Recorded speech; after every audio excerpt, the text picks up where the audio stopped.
हर सत्संगी को हिदायत है कि वो अपने सत्संगी भाइयों के साथ सच्चा और निस्वार्थ बर्ताव रखे और अपने आप को जांचता चले कि मेरे में कोई अवगुण प्रवेश तो नहीं हो रहे हैं। सच्चाई का रास्ता सत्संगी के लिए सुलभ होगा। साधन के वक्त साधक को चिंता नहीं व्यापेगी। साधन करते वक्त साधक मन तरंग के साथ उड़ने लगता है और जहाँ भोगों की वासनाएं लगा रखी है वहां विचरता रहता है।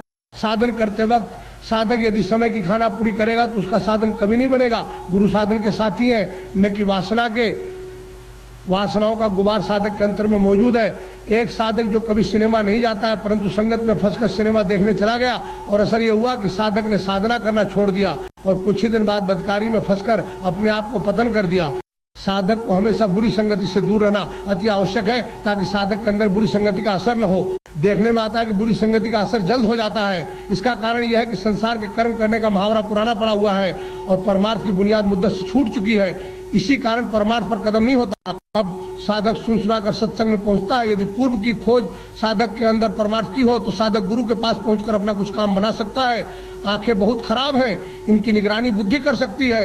यदि बुद्धि मलिन है तो आंखें किसी सूरत में साधक काबू में नहीं ला सकता है। दुनिया के लोग आंखों से परेशान हैं। यही आंखें हैं जो माता पिता बहन बहू का भेदभाव नहीं आने देती हैं। सर्व एक रस निगाह हो चुकी है। अब आत्मज्ञानियों की तरह लोग अभेद के कर्म करने लगे। समाज का स्तर इसी कारण गिर चुका है। जब साधक गुरु के पास पहुंचता है तो गुरु ये देखता तो है कि इसके स्वभाव कैसे हैं। गुरु साधक को पहचानता है कि कौन कौन सी इंद्रिय इसकी ज्यादा चंचल है। गुरु उसी चंचलता का आदेश देते हैं। मन स्थिर हो और बाद में जब साधक साधन पर बैठे तो सूरत निरत भी स्थिर होना चाहिए, तब कहीं अंतर की आंख खुलेगी। अब साधन पर फिर जाओ। सूरत में अंतर में प्रकाश पा लिया और चरणों का साक्षात्कार हुआ। उस साधक के अंदर एक इस तरह की स्फूर्ति आती है और अपने आप को समझने लगता है कि मैं तन नहीं, धन नहीं, बुद्धि नहीं और कोई सामान नहीं हूं। मैं एक आत्मा हूं। मेरा रूप सच्चित स्वरूप है। मैं इन सब का दृष्टा यानी चलाने वाला हूं। मैं अलिप्त हूं, अजन्मा हूं और मेरा रूप सब में समाया है यानी मैं सब जगह हूं। आत्मज्ञान इसी को कहते हैं। साधक को समझाया जाता है कि यह अंधी माया है। इसने साधक के सूरत के ऊपर पर्दा डाल रखा है। जब तक साधक में पूर्ण अंग लेकर विरा उत्पन्न नहीं होगी तब तक ये अंधी माया आकाश नीला है जिसमें चरण खिले हैं, नहीं टूटेगा। साधक को तड़प के साथ रोना होगा। जब रोएगा नहीं तब तक वज्र फाटक यानी पर्दा नहीं टूटेगा। इसी को कबीर साहब ने कहा है, बिन रोए नहीं पाइया साहब का दीदार। इसी का जिक्र गोस्वामी जी ने किया है कि ये जड़ चेतन की ग्रंथ जीव के साथ बंधी है। इसी के टूट जाने पर कहा गया है कि छोरत ग्रंथि पाव जो कोई तब ये जीव कृतारथ होई। साधक गुरु का पूरा बल और सहारा लेकर साधन करना शुरू कर दे और अपना इम्तिहान कराता चले। साधक का इम्तिहान गुरु ही लेंगे और किसी की हस्ती नहीं जो साधक का इम्तिहान ले। गुरु हर प्रकार समर्थ है। जब साधक की दिव्य आंख खुल जाती है और चरणों का दर्शन होता है तब साधक गुरु को याद करता है। उसी समय गुरु उन्हीं चरणों में होकर नजर आते हैं। तब साधक अपने को धन्य धन्य कहता है और कुछ कुछ गुरु की महिमा का आभास होना शुरू हो जाता है। गुरु चरणों में अपनी सूरत जोड़े रहना चाहिए।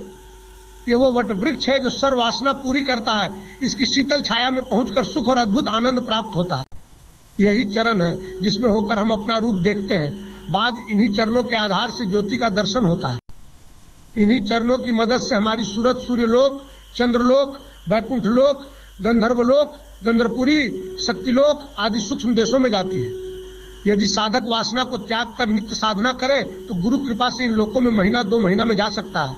सहारा तो साधक को गुरु का पूरा होगा। उसकी मदद बगैर साधक एक तिल भी आगे काम नहीं कर सकता है। साधकों को इस साधन में तनिक भी अभिमान नहीं करना चाहिए। यदि साधक साधना करते समय दूसरों की सेवा करता चले तो अति सुंदर होगा। दीनता का पथ साधक के लिए लाभकारी होगा। साधक भाव की दृढ़ता साधक में ज्यादा होनी चाहिए। साधक सर्वदा गुरु का सहारा लेता चले। साधक अपने श्वास को किसी अनित काम में खर्च न करे क्योंकि कर्म का असर आ गया तो मन मैला होगा और साधना में विघ्न होगा। जो साधक बगैर गुरु के आत्मज्ञान अनुभव करना चाहे तो ये कदापि नहीं होगा। यदि किसी साधक ने बगैर गुरु के आत्म अनुभव किया हो उसे हमारे सामने लाओ, तब सही सत्य माना जा सकेगा, वरना तुम्हारा कहना गलत होगा। आत्म साक्षात्कार के लिए जिज्ञासु को अपना तन मन वचन बेचना होगा और इस तन मन को खरीदने वाला भी होना चाहिए। जब साधक को चरणों का साक्षात्कार होता है उसी समय अंतर में ध्वनि सुनाई देने लगे और ध्वनि के अंदर से रस आने लगे। उस साधक को अधिकार है कि जिसको ज्यादा पसंद करे उसी में अपनी सूरत रद्द कर दे। साधक को चाहिए कि जिधर से ध्वनि आती हो उसी तरह अपना तवज्जो ले चले और लगातार सुनने का मुहावरा डाले। जैसे जैसे ध्वनि आती जावे वैसे वैसे सूरत साफ होती जाएगी। सूरत को शब्द नाम धुनी के साथ जोड़ना और साथ साथ वासना की ओर से अपना मन हटाना। जब साधक की वासनाएं जो संसारी है उनकी तरफ से कमी होगी, उसी कदर शब्द आहिस्ता आहिस्ता अपनी सूरत को ऊपर खींचेगा। शब्द चैतन्य सूरत को तौलता रहता है। जिस वक्त वह जिस दिन सूरत को अपने लायक कर लेगा, उसी दिन तुरंत सूरत को खींचकर ऊपर के दिव्य लोक में पहुंचा देगा।